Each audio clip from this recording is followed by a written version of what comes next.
Kaso nga pagpatay sa anay barangay Kagawad kag utod sang konsehal sa Salvador Benedicto nga si Fernando Torino, ginkabig sang lokpong nga sulbar na. Porma lang ginpasakaan sang kaso nga murder sa George Larida kag Juniver Nunez sang barangay Bagong Silang.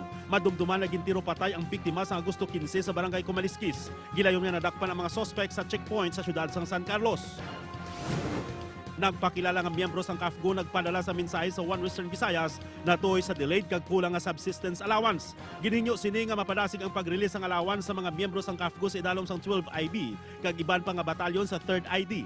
Patag ni Captain Sinon Pansito III, spokesperson sa 3rd ID na dili ang allowance bangod sa uli nga pag-aproba sa General Appropriations Act. Paagi sa tingob nga persa sa PDEA Gimaras kag K9 Unit Coast Guard kag Gimaras LGU ginpatigayon ng on-the-spot inspection sa Puerto kag Hordan Wharf. Dungan sa pagdagsa sa mga pasahero, dalang ila bagahe gin-inspeksyon sang team agud masiguro nga hindi makalusot ang iligal nga droga padulong sa isla. Natapos ang random check nga wala sang na-recover nga kontrabando. Positibo nga nabaklan sang tingob nga persa sang PDEA Capiz kag Station Drug Enforcement Unit sang Pontevedra ang subject nga si Rizan Biclar.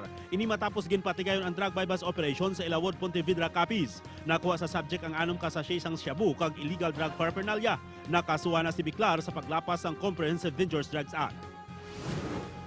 Hindi mabaton sa tag-iya ang ginhimo sang duha ka lalaki sa iya ginasagod nga baboy.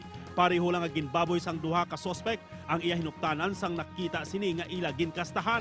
Natabo ang insidente sa Numancia, Aklan. Nagtingwa pang tag-iya nga lagson sang binangon ang mga suspek nga nagahublas pa samtang nagapalagyo. Wala gid madakpan ang duha. Sa karon ginkay una sang tag-iya ang tangkal sang iya hinuktanan agud hindi na masulit ang natabo.